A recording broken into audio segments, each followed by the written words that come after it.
Chers amis de Radio Courtoisie, bonsoir et bienvenue pour cette seconde partie du Libre Journal des Artisans, émission présentée ce soir par Alexandre Paolo, assisté de Omblin Grabet. Transmettre le génie, la création de l'artiste, permettre dans l'ombre de garantir des témoins civilisationnels durant des décennies, des siècles, voire des millénaires, voilà le décor planté pour accueillir notre invité de ce soir, Jérôme Bresson, restaurateur en œuvres d'art et archéologique. Composer avec les marques du temps, faire durer sans mentir, la tâche est ardue mais passionnante. Le restaurateur passe ses journées en compagnie d'œuvres d'art ou d'objets d'art ayant besoin d'une expertise particulière pour les maintenir au mieux. Jérôme Bresson, bonsoir et merci de nous accorder cet entretien ce soir. Bonsoir Alexandre, bonsoir Ombeline, merci de me recevoir ce soir. Alors, pour entrer dans le vif finalement du sujet, qu'est-ce qu'un restaurateur ? Quel est votre métier ? C'est une bonne question. Alors, je vais essayer d'être le plus concis possible. Un restaurateur, c'est un professionnel du patrimoine qui est chargé de préserver et d'étudier des œuvres d'art et des objets patrimoniaux, mais aussi son objectif principal est de prolonger sa vie et de respecter les grands principes de la restauration, et notamment l'intégrité historique et artistique de ces objets. Vous avez donc plusieurs casquettes. C'est ça. Une casquette plutôt de recherche. C'est ça. Et une casquette artisanale. Tout à fait. Est-ce que vous pourriez nous en dire plus peut-être sur le côté déjà recherche, peut-être archivistique ? Alors oui, tout d'abord, il faut être sensible à l'histoire de l'art et du moins, on va dire, bien étudier les œuvres. Parce que restaurer, c'est pas seulement réparer, c'est aller un petit peu plus loin. C'est-à-dire qu'il faut respecter un objet dans son intégrité, respecter l'historicité d'un objet. Donc il faut connaître l'histoire. Donc se documenter, faire des recherches dans les archives, connaître les grands courants artistiques, les peintres, les sculpteurs. Et ensuite, la deuxième casquette, plutôt artisan, c'est-à-dire maîtriser les techniques pour restaurer du mieux possible, le plus minimaliste possible aussi, ces objets que l'on a entre les mains. Alors quand on parle d'œuvres d'art, le champ des possibles est assez vaste. Il y en a de toutes sortes, de toutes époques. Tout à fait. Avez-vous une aire de prédilection, des matériaux de prédilection ?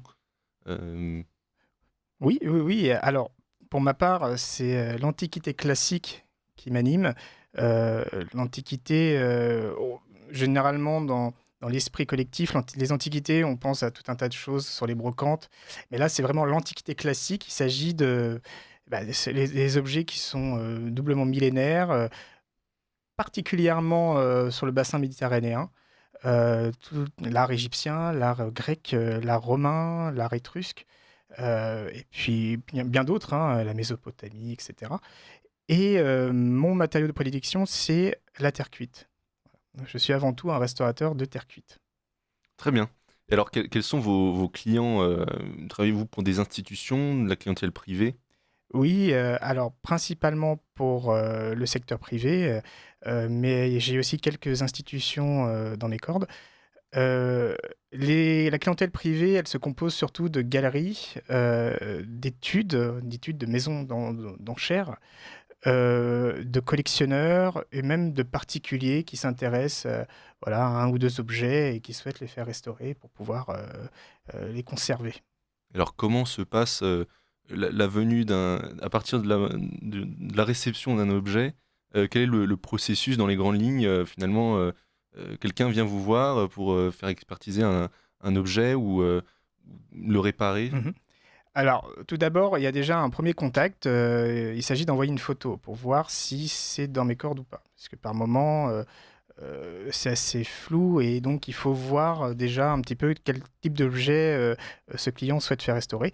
Et ensuite, voilà, je l'accueille dans mon atelier à Versailles et puis ensemble, on le regarde. J'essaye de dresser un constat d'état. Donc ça veut dire c'est une sorte de liste de toutes les altérations que présente l'objet À distance. à distance ou en tout cas avec le client et l'objet sous les yeux. Et à la suite de ça, j'établis, on va dire de manière très générale, un diagnostic. Dire voilà, il y a tel problème, donc ça provient de telle altération, donc il va falloir le traiter, etc., etc. Et ensuite, je propose un protocole. Et ce protocole, il est chiffré. Donc effectivement, le soir, établis un devis que j'envoie à ce client. Et il est partant ou non. Et ça permet ensuite, quand c'est validé, d'entamer la restauration. Le client laisse l'objet et voilà. Et alors, est-ce qu'il vous arrive de travailler sur d'autres styles, d'autres époques que l'époque classique? Bien sûr.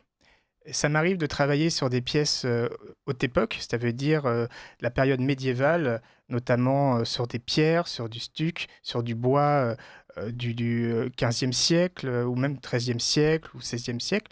Et puis, j'ai aussi beaucoup d'objets qui peuvent être du 18e siècle ou 19e siècle, la statuaire ou des objets en terre cuite ou tout un tas, ou du marbre, tout un tas d'objets. Donc oui, je sors par moments de l'Antiquité classique. Et d'ailleurs, vous parliez de statuaire, en termes d'échelle, quelle est l'amplitude? Parce que quand on parle d'objets d'art, on pense peut-être à des choses qu'on peut prendre en main, mais vous pouvez être amené à travailler sur du statuaire. Tout à fait. Alors, j'essaye de pas trop en prendre grande quantité parce que l'atelier serait vite encombré. Mais il m'arrive d'avoir des pièces d'un, voire 2 mètres de haut, très lourdes aussi, allant sur plusieurs centaines de kilos, en pierre ou en marbre. Et effectivement, ces pièces sont transportées grâce à des professionnels du transport, hein, des professionnels transport d'art qui Ouais. sont à la charge du client. Et c'est généralement des très très gros chantiers. Donc, l'idéal, ce serait de les faire assez rapidement pour éviter de D'être vraiment, encombré. voilà, d'être encombré. Mais voilà, il m'arrive régulièrement d'en avoir, ou du moins 2 maximum dans l'atelier, pour éviter d'avoir des problèmes effectivement d'espace. Alors, Jérôme Bresson, vous vous êtes lancé à votre compte il y a une dizaine d'années, si je ne me trompe pas. Est-ce qu'on pourrait revenir sur votre parcours, votre formation finalement, pourquoi avoir décidé de vous lancer dans cette voie? Quelles sont les voies possibles pour y accéder? Eh bien, pour être honnête avec vous, Alexandre, j'ai une licence d'histoire de l'art en poche. Et puis, j'ai toujours été intéressé par l'art et en tout cas par le monde du musée. Ça m'a toujours plu. Les objets, les tableaux, tout ce qui s'en dégage, la culture en règle générale. Et à la fin de ma licence, j'ai voulu associer comment dire, le, le dessin, le côté manuel, Pratique, la ouais. pratique, voilà. Et le seul métier qui s'offrait à moi, c'était la restauration du patrimoine. Il n'y avait que ce métier qui pouvait être voilà, à la fois relié l'histoire de Oui. l'art à la pratique. Musée, un métier ambivalent qui Tout à touche un petit peu à ces... qui touche à tout. Voilà, au dessin, à la peinture, à la sculpture, au modelage. Vous voyez, on peut faire Mm. du 3D et qui mêle aussi vraiment l'histoire de l'art parce que vraiment, à la restauration, on est obligé euh, d'appliquer, on va dire, les connaissances en histoire de l'art. Et donc, j'ai suivi donc un cursus, un master en conservation et restauration du patrimoine à Paris, qui s'est étalé sur 5 ans. J'ai effectué une année de recherche supplémentaire puisque la rédaction d'un mémoire de fin d'études m'a vraiment passionné. Donc j'ai voulu aller beaucoup plus loin. Et à la fin de ces 6 ans d'études, bah, j'ai travaillé dans un musée européen pendant quelques années où j'ai pu vraiment, on va dire, être dans le feu de l'action d'un point de vue technique. Alors, sans trahir de secret, quel était ce musée européen? C'était le musée des Beaux-Arts de Budapest, le Szemüvészeti Museum. Donc, un musée plutôt généraliste, Généraliste, national, voilà, national. généraliste, qui a des très grandes collections de peintures, de sculptures et surtout d'antiquités. Et donc, vous vous êtes occupé de cette partie. Voilà, ce musée n'avait pas été restauré depuis les années 50, donc Les collections. les collections, voilà. Même le musée, il était assez vieillissant, donc il y a une énorme campagne de travaux et de restauration, et ça a été le moment de sortir ces collections antiques de ces salles qui étaient complètement vieilles Mm. et très mal proportionnées, très mal, Scénographié. voilà, très mal Ouais. scénographiées, qui ne pouvaient vraiment pas plus accueillir de public. Et je me suis retrouvé donc dans une campagne de restauration pendant 3 ans au sein du laboratoire de conservation-restauration des métaux du musée, D'accord. que j'ai développé pour devenir un vrai laboratoire de restauration de terre cuite. Et ces vases qui ont été particulièrement abîmés pendant la Seconde Guerre mondiale ont fait l'objet d'études. Donc voilà, ce qui m'a permis aussi d'appliquer tout ce que j'avais appris à l'école. Et ça m'a permis également d'appliquer les préceptes de la restauration, on va dire européenne, Mhm. sur ce type d'objet. Les vases étaient vraiment noirs, recouverts de suie, recouverts de, de, de nicotine. Enfin, voilà, on ne voyait vraiment plus les décors et c'était vraiment dommage. Et après restauration, il y a une nouvelle scénographie, des nouvelles salles. Tout était moderne et maintenant c'est magnifique. Et les collections reprises d'un nouvel éclat. Exactement. Et alors, dans cette expérience que vous avez eue au sein du musée de Budapest, moi, je m'interroge sur votre relation avec les conservateurs du patrimoine au sein du musée. Vous étiez l'artisan, le praticien, le connaisseur de la technique. Et quelles étaient vos relations avec les conservateurs? Est-ce que vous étiez en bonne intelligence et en dialogue fécond, ou est-ce qu'au contraire, ça vous arrivait d'être en désaccord ou parfois de vous marcher sur les pieds les uns des autres? Alors pas du tout, on a toujours été en accord. Ce qui était très bien avec ce musée, c'est que toutes les semaines, il y avait une commission qui se réunissait. Il y avait le conservateur du département des antiquités classiques, il y avait un régisseur, il y avait la chargée des collections, et on discutait sur les restaurations, en tout cas sur les protocoles à mener ou les protocoles en cours. Et par moment, même moi, il m'arrive d'avoir une question, jusqu'où on va? Est-ce qu'on fait ça? Est-ce qu'on fait pas ça? Et donc, c'était au conservateur de trancher. Donc, on a travaillé en bonne intelligence et j'ai appliqué, on va dire, les préceptes des normes Musée de France, ces normes qui sont appliquées au Louvre, voilà, pour des restaurations qui soient à la fois belles, esthétiques et compréhensibles pour le grand public. Est-ce que vous pourriez nous évoquer ces normes des musées de France? Quels sont les principes que vous appliquez dans vos restaurations d'objets d'art et d'antiquités? Alors, ce sont des normes, donc, par exemple, un objet qui est cassé, vous allez y voir des lignes de cassure, c'est-à-dire des fissures. Par moment, il y a des lacunes, donc c'est-à-dire des pièces manquantes, hein. C'est des objets qui ont subi un bombardement à la Seconde Guerre mondiale, donc tout n'a pas été ramassé, tout n'est pas complet. Donc ces normes Musée de France consistent à refaire ces lacunes, donc à intégrer un matériau de comblement, du plâtre, du carbonate de calcium sous forme d'une charge, vous voyez, un matériau de comblement et surtout une couleur uniforme et très visible. Voilà, afin que le spectateur puisse faire la différence entre l'original du restauré. Marquer l'intervention. Tout à fait. Donc si on prend la comparaison avec un puzzle, par exemple, il faut restituer toutes les pièces du puzzle, mais marquer les endroits Voilà. sur lesquels le restaurateur est intervenu. Exactement. Un peu plus clair ou avec une couleur uniforme ou petits points, avec tout un tas de techniques qui permettent de différencier l'original du restauré. Vous ne vous substituez pas à l'artiste. C'est interdit. Voilà. Du moins, depuis plusieurs décennies, on ne le fait plus. On l'a fait au 19e siècle. Au 19e siècle, la restauration n'était pas comme celle que je connais. C'était des vrais artistes, des vrais artisans, on va dire, dans le sens large du terme. La plupart du temps, c'était des peintres qui faisaient des restaurations, ou du moins des réparations. Et ils ont rajouté beaucoup de fioritures, beaucoup de décors pour rapporter de la valeur marchande aux objets. Et donc, on s'est On perd perdu complètement. l'authenticité. Complètement perdu. Voilà. Donc ça nous amène à une considération peut-être un peu plus sémantique de votre métier, mais restaurer en fait, parce c'est un verbe qu'on peut utiliser aussi dans d'autres champs que le vôtre. Quelle est l'application de ce terme restaurer à votre métier précisément? Eh bien, l'application, c'est de rétablir, on va dire, comment expliquer ça? Rétablir une lisibilité à un objet très claire. Voilà. D'accord. C'est ne pas réinventer, ne pas supplanter l'artiste, ne pas créer un faux en rajoutant tout un tas de détails qui n'ont jamais existé. Donc on est Rester véritablement humble. dans la transmission. Tout à fait. Le mot d'ordre, c'est de transmettre aux générations futures et que ces générations puissent étudier ces objets et les apprécier. Mhm. c'est ne pas de repeindre ou de refaire du faux à outrance, comme ça a été le cas il y a plus de 100 ans au sein D'accord. Et des donc musées.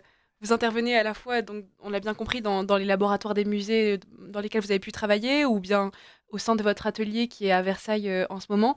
Mais il me semble que, en raison de votre spécialité, qui est, donc vous l'avez dit, les antiquités grecques, romaines, ou en tout cas méditerranéennes, il vous est arrivé de travailler en dehors de votre atelier, peut-être sur des chantiers de fouilles archéologiques. Est-ce que vous pouvez nous raconter? Oui, bien sûr. Alors, tout d'abord, il m'arrive de travailler. Alors, sur les antiquités, j'ai jamais travaillé sur des fouilles, en tout cas en France. Alors, ça, c'est prévision. En revanche, j'ai travaillé au château de Versailles sur avec les archéologues qui, forcément, quand il y a des travaux au château de Versailles, il y a des fouilles. Et donc, j'ai travaillé en collaboration avec ces archéologues, avec le centre de recherche du château de Versailles et à Marly, au parc de Marly-le-Roi. Donc effectivement, je me suis retrouvé confronté au terrain avec des objets sortis fraîchement de terre, avec tout un tas d'altérations. Donc on est loin de l'objet musée qui a vécu, mais qui est resté quand même dans une vitrine. Là, on est vraiment dans d'autres types d'altérations. Donc, j'ai jusqu'à présent travaillé sur ce genre de fouilles, des fouilles 18e, on va dire. Et quelles sont les spécificités de la restauration à apporter à ce genre d'objet alors? Alors ici, c'est surtout de la conservation qu'il faut faire. Parce que ces objets qui sont sortis fraîchement de fouilles sont vulnérables. Ils sont chargés de terre, d'eau. Il y a tout un tas de problèmes bactériologiques. Et donc, il est avant tout nécessaire de les conserver avant de les restaurer. Voilà. Déjà, ça peut être une façon aussi de définir la restauration. C'est avant tout de conserver, de permettre de manipuler ces objets et de les transmettre. Après, la restauration viendra avec le fait de réintégrer des parties manquantes, avec les normes Musée de France, et de faire un travail lisible. Mais avant tout, c'est de conserver. Et donc, mon travail, il vient juste après la sortie de fouille de ces objets. C'est de conserver ces objets, ces artefacts, comme C'est on ce qu'on appelle. appelle la distinction entre la conservation préventive et curative? Voilà, alors curatif. Voilà. C'est vraiment, comme son nom l'indique, l'idée, c'est de prodiguer des traitements qui vont stopper, voire ou ralentir des dégradations sur ces objets. Et c'est des dégradations qui sont liées au sol, qui sont liées à l'environnement humide dans lequel ils ont été, notamment le verre archéologique. Il est stable dans son élément humide dans le sol, mais une fois sorti et Changement de séché, milieu. voilà, il se retrouve à perdre son eau. Et là, c'est dramatique, c'est que le verre se descone complètement.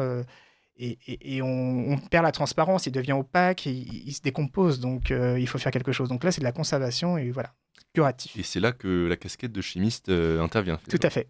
Et alors justement, dans la formation, comment est-ce enseigné? Parce que c'est assez hétéroclite. Vous avez de l'histoire de l'art, des recherches de l'artisanat. Comment la chimie finalement arrive dans tout ce mélange? Déjà, c'est très dense. C'est très dense parce que c'est très difficile.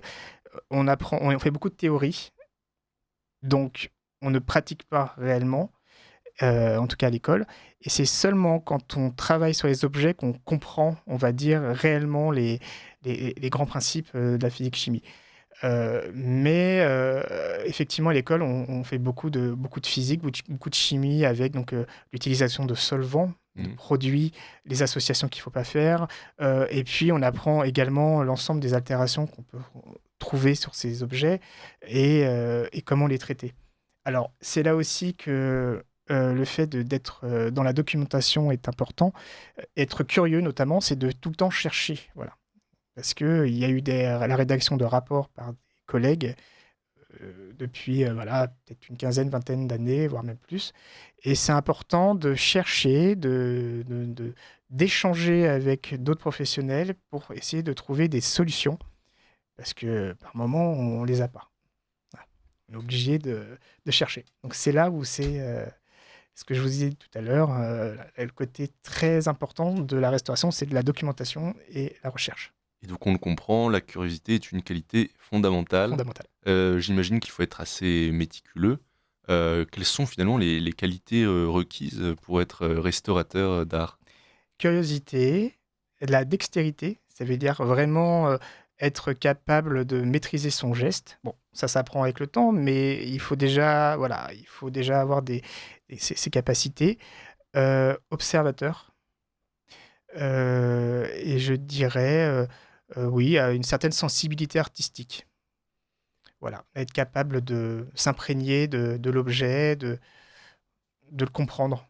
De ce qui, de ce qui ressort de ce dont vous nous parlez là, Jérôme Bresson, il me semble aussi qu'une des qualités de restaurateur, c'est peut-être celle de l'humilité, où vous êtes finalement vraiment dans l'ombre à la fois de l'artiste et puis du conservateur de musée, et puis aussi, vous l'avez dit, de vos collègues qui peuvent avoir posé des choix qui vous éclaireront pour l'avenir.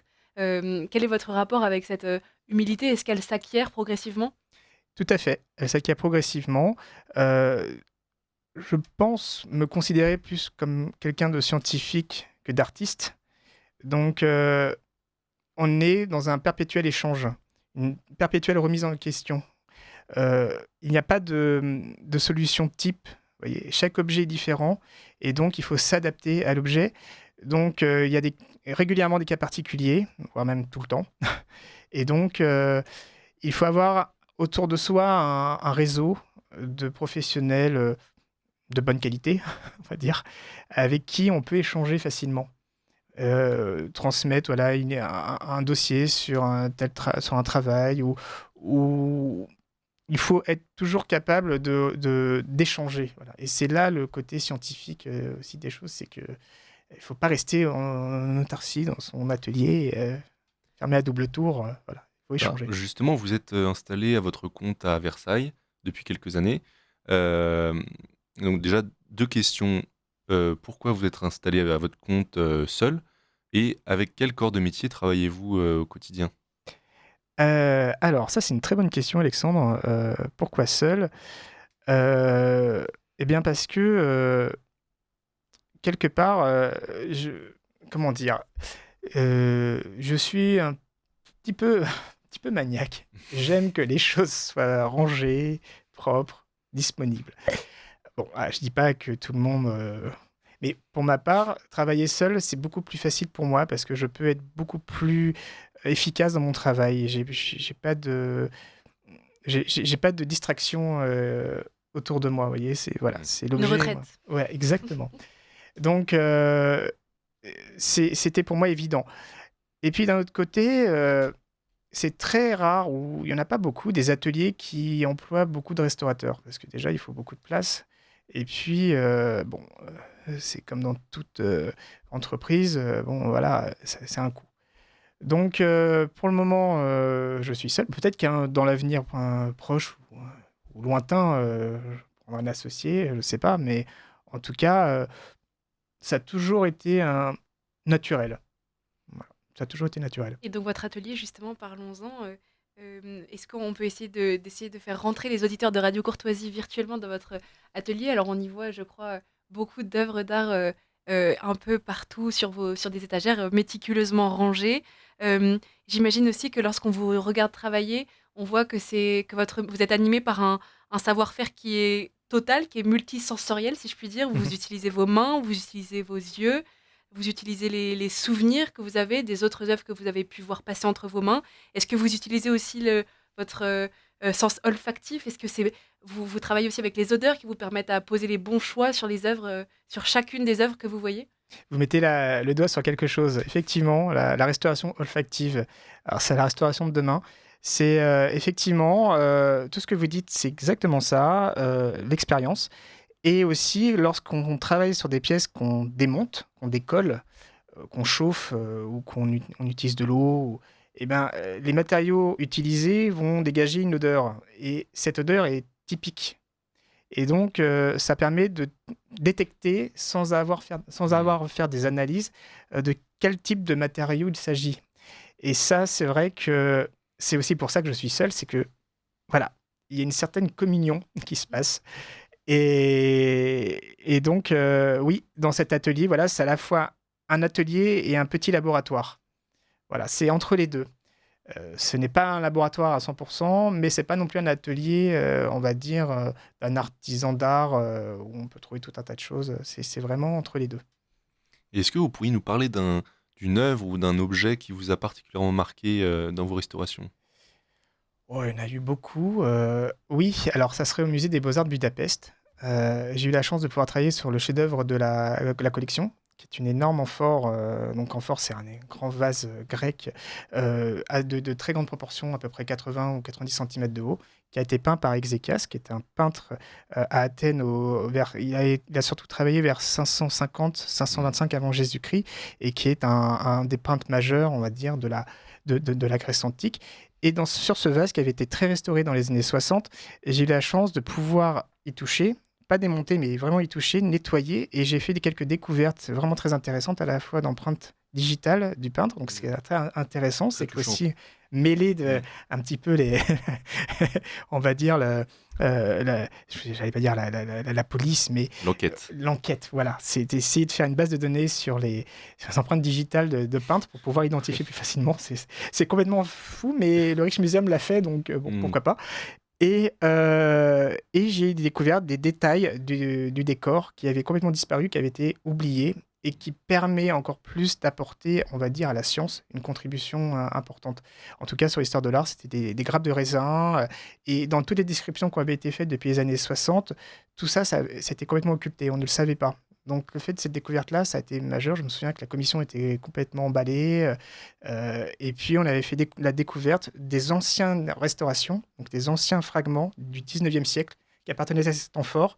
Et le fait de les rassembler dans la salle d'exposition, ça a été incroyable parce que tout était éparpillé. Le fait de tout rassembler au même endroit, de pouvoir montrer aux visiteurs un petit peu aussi l'histoire de la restauration, ces fragments en plâtre étaient d'une beauté incroyable.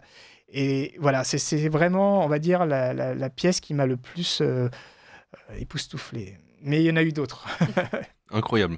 Alors, je pense que votre récit ne laisse pas insensible certains de nos auditeurs. Et alors, justement, pour ceux qui aimeraient devenir restaurateurs, donc on a parlé de votre parcours personnel, mais quelles sont les voies possibles? Est-ce qu'il faut s'orienter plutôt vers quelque chose d'académique, d'histoire de l'art, ou de l'artisanat, puis de se spécialiser? Alors, ça dépend de l'objectif, en tout cas, de la personne qui veut se lancer dans ce métier. Si cette personne a envie de travailler avec les institutions publiques, je lui recommanderais de passer le concours de l'Institut national du patrimoine, qui est, voilà, et pour moi, ou la Sorbonne, Paris 1, qui sont pour moi les deux grandes écoles voilà, capables de fournir ce genre de diplôme. Si, en revanche, cette personne préfère travailler avec les privés, voilà, ne pas avoir affaire au monde Ce public, qui est plutôt votre cas. un peu, moi je suis entre les deux. J'ai encore une fois de plus, encore Est-ce que l'atelier vous laboratoire. avez passé justement, est-ce que vous pouvez nous parler de cette accréditation que vous avez passée qui vous permet, qui vous donne le droit, l'autorisation de travailler sur les œuvres publiques, les collections publiques? Voilà, parce que voilà. Alors, j'ai un diplôme de niveau 2, donc qui n'est pas habilité par l'État, et grâce à la validation d'acquis d'expérience que l'INP effectue au sein de ses locaux, voilà, j'ai présenté mon travail jusqu'à présent devant donc un jury et un imminent jury de l'INP, et ça permet, voilà, d'obtenir l'habilitation, donc la reconnaissance du diplôme, en tout cas par cette institution qui est, voilà, pour moi, Ce qui vous l'institution permet à la la plus- fois de travailler pour des collectionneurs et des propriétaires d'œuvres d'art Voilà, privées et des institutions publiques. tout à fait, Magnifique. tout à fait.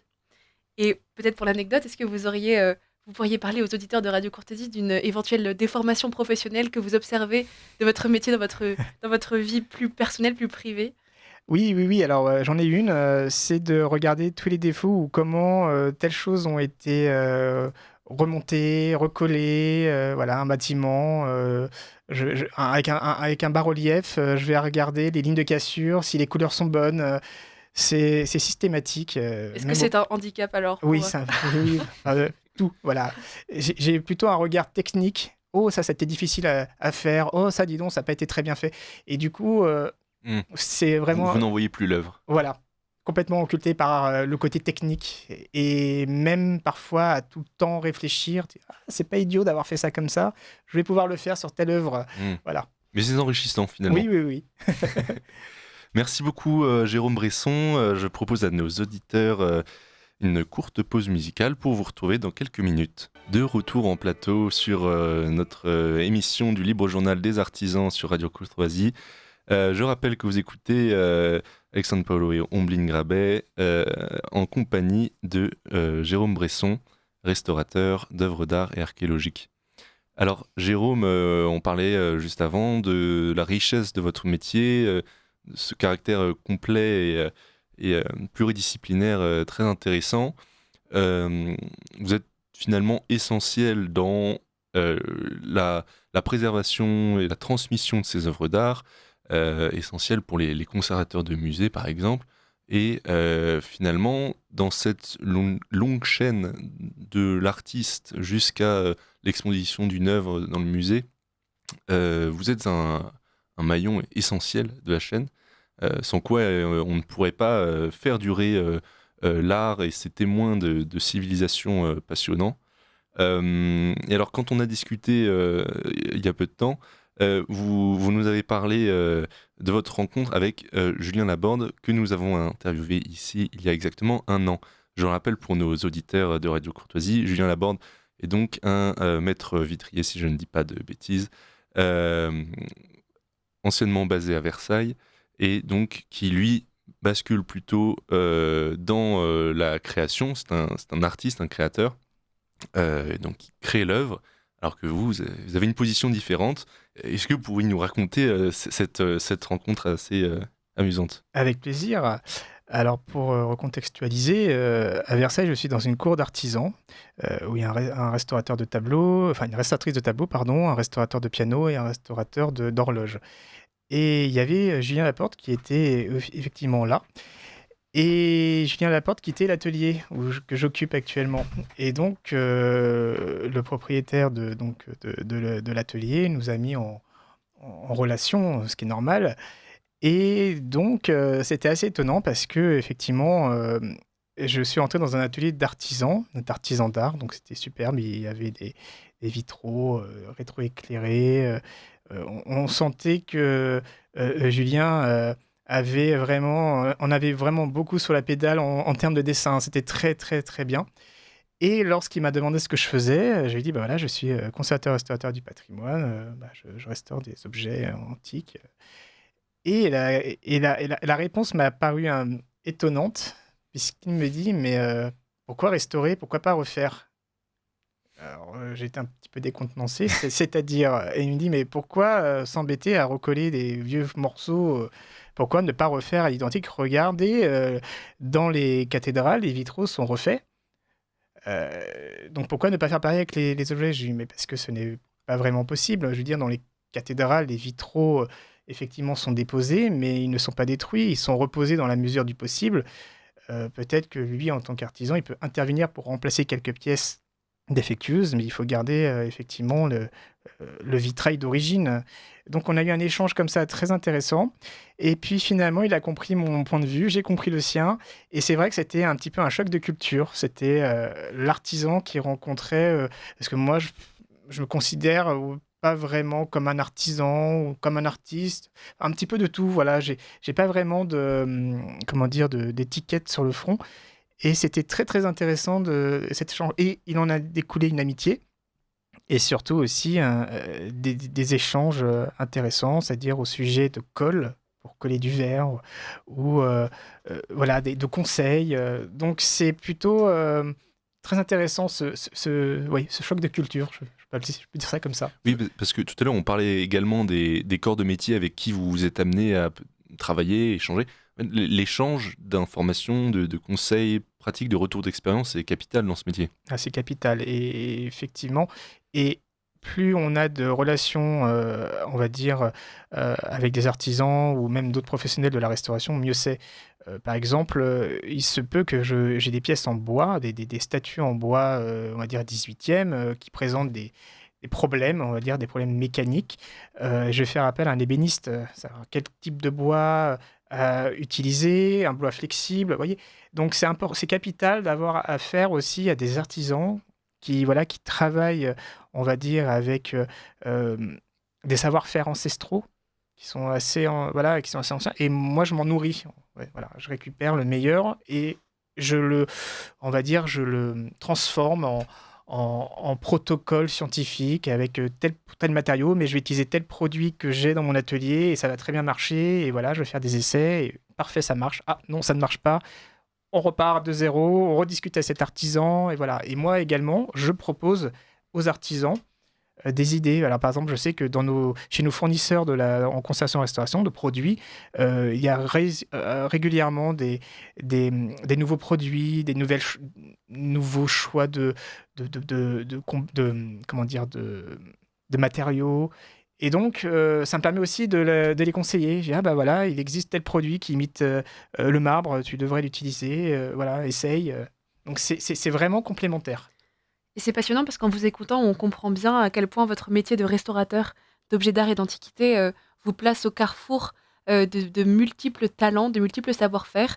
Euh, et d'ailleurs, en parlant d'étiquette, vous dites que vous n'avez pas vraiment d'étiquette, mais vous avez quand même évoqué celle-ci qui est que vous êtes conservateur-restaurateur avec ce tiret entre les deux. Est-ce que vous pouvez nous expliquer pourquoi est-ce qu'on vous appelle conservateur-restaurateur et quelle est votre situation?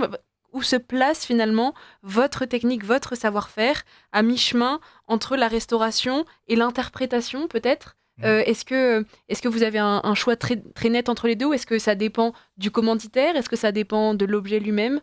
Voilà. Est-ce que vous pouvez nous expliquer votre philosophie peut-être du métier? Alors, conservateur-restaurateur, parce que avant tout, on est des conservateurs. Les objets qui arrivent entre nos mains, on en est les dépositaires. On est juste des passeurs. Donc l'idée, c'est de les conserver pour les transmettre aux générations futures. Voilà, ça c'est vraiment l'essence de notre travail. Vient après la restauration. La restauration peut apporter des éléments supplémentaires pour la compréhension de l'objet, sa bonne lecture. Voilà, un objet seulement conservé ne va pas forcément délivrer un message intéressant à la fois scientifique, historique ou artistique.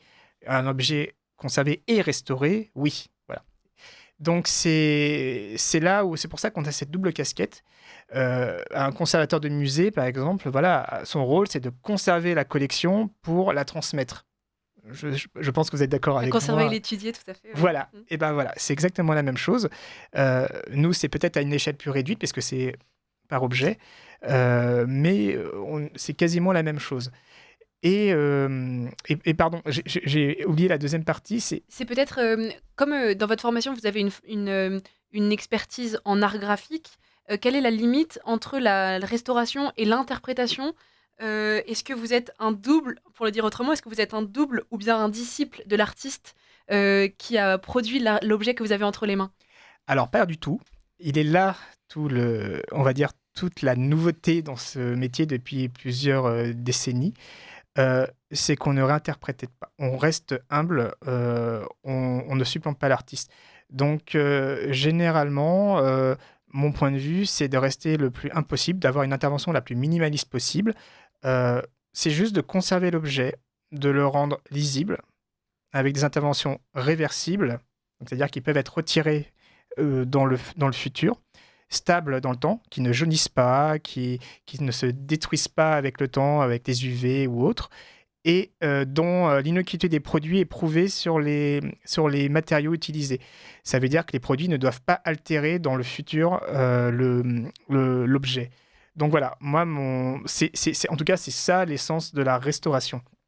Il y a quand même des choses que le restaurateur apporte et qui sont fondamentales et qui peuvent même parfois révolutionner l'approche d'une œuvre. Et je pense notamment à ce que vous pouvez apporter dans la recherche de traçabilité, de provenance sur une œuvre d'art. Est-ce que vous pouvez nous en parler? Comment est-ce que vous arrivez parfois, est-ce que ça vous est déjà arrivé d'établir l'authenticité ou le caractère faux d'un objet?